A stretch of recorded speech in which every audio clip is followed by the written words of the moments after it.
Started.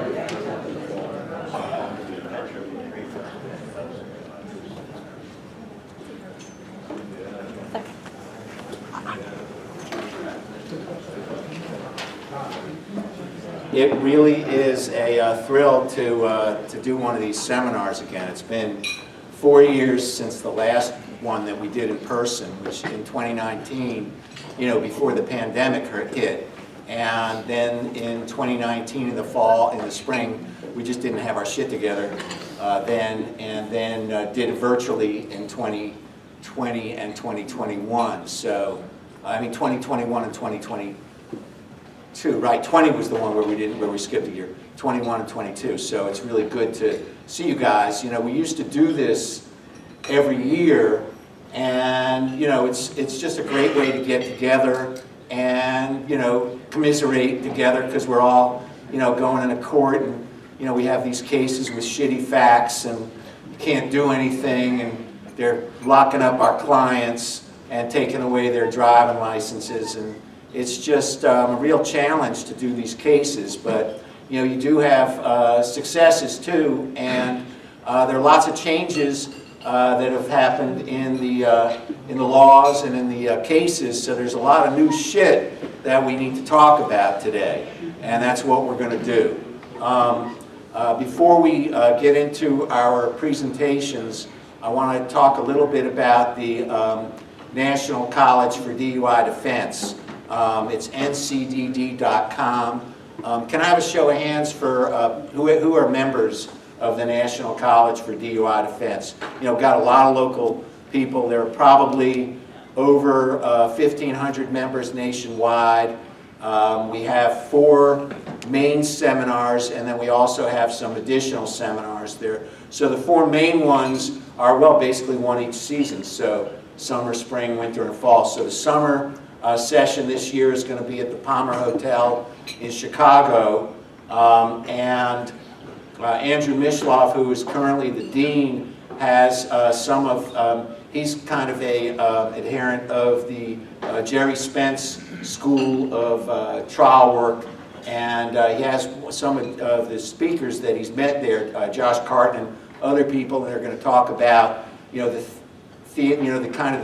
intersection of law and acting, and how perhaps these seminars, you never really you may not even hear everything that's said, but the idea is you're going to get some things that are going to keep you up to date. And if you're doing this kind of work, you really need to come in and also to learn what the new issues are, so that when one of these cases with one of these new issues crosses your desk, you know what to do and you know where to turn.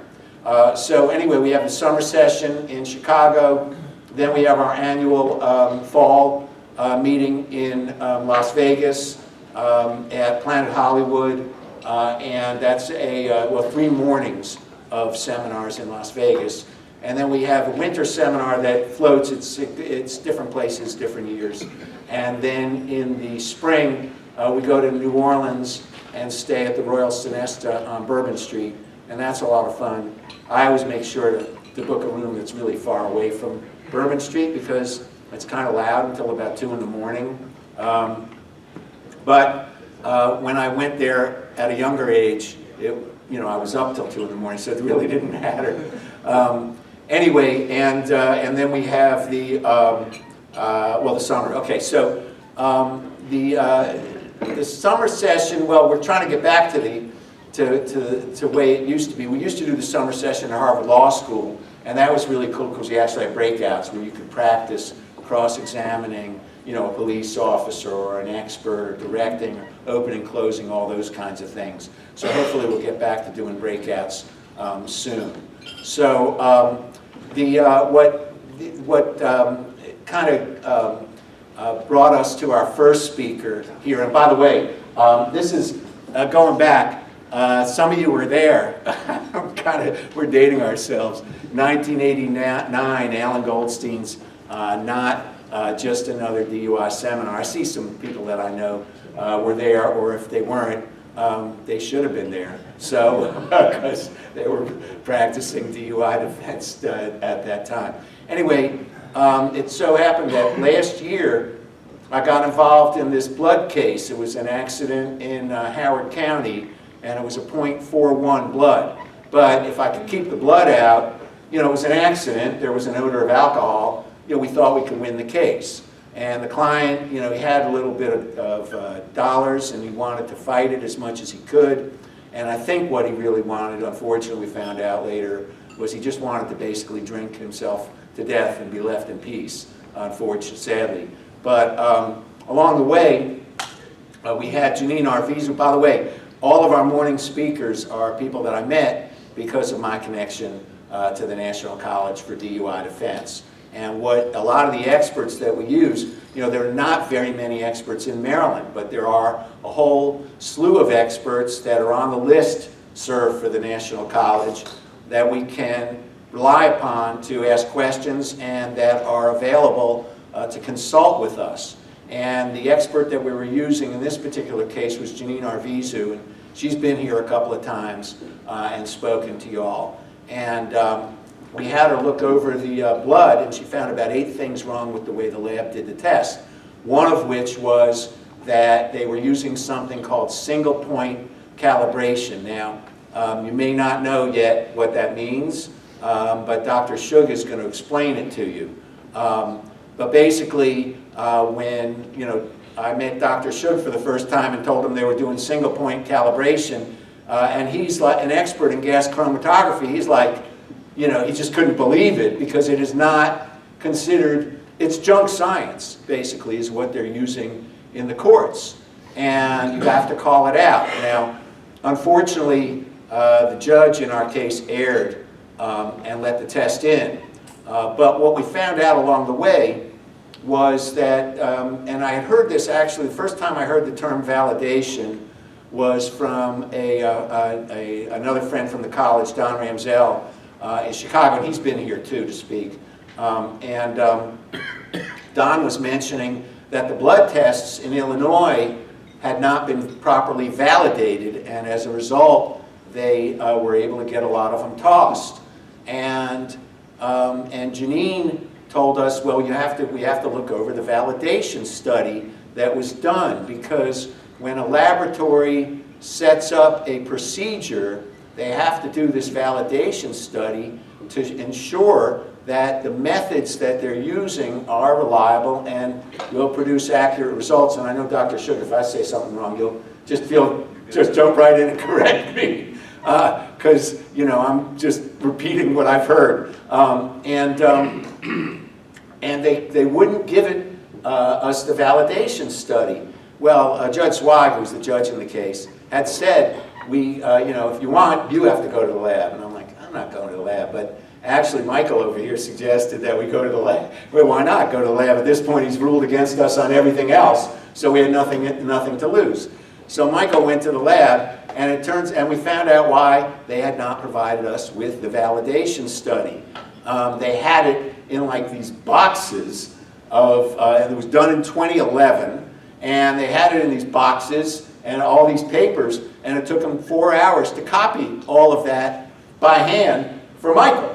And then we took it and then he took it to our office, and he scanned it and digitized it, and they said, oh, by the way, after you scan it, can you send us a copy? Because the reason we never got the validation study was because it had never been scanned. It had never been digitized. So one of the issues that we dealt with, and the letter that generated this is in the materials that we handed out. We got a letter from the State Police Crime Lab last March saying that they had decided that, well, what had happened was the accrediting agency of the lab had told them, you have to quit your single point calibration. It's not valid. And they're like, oh no, it's valid, we've been using it. No one ever really told us that we had to do this, although I actually had a case with Janine 12 years before where we told them they're not supposed to be doing single point calibrations. And so, by the way, in case you bled somebody out on a blood test, they're all bad. Don't worry about it. But anyway, the whole point of this is that when you get a blood test now, you're not just going to plead them out before you do the due diligence and find out if the lab screwed something up. And what happened was Judge Wag didn't buy any of it, but the letter said that the Maryland State Police Crime Lab had been told by the accrediting agency to quit using single point calibration or they were going to lose their accreditation. They never told us that in the case I was litigating, so that gave rise to a Brady motion, and we had a big hearing, and Janine testified again by phone she's in New Mexico, and the judge denied it again, and our client went to jail, but it was a great fight. And he was wrong. But the thing is, so now we know they have these new requirement of 5-point calibration. What they did was they sent all the blood to NMS laboratories in Pennsylvania while they got their laboratory set up to do the 5-point calibrations. And so when they do it, this is now a new procedure that they're using, which must be properly validated. And this is the perfect time for us to hear from Dr. Shug, because he's going to tell us exactly what validation is and why it's so critical to reliable and accurate laboratory testing of our clients' blood samples. And so that's why it's my privilege to introduce Mr. Shug, Dr. Shug. And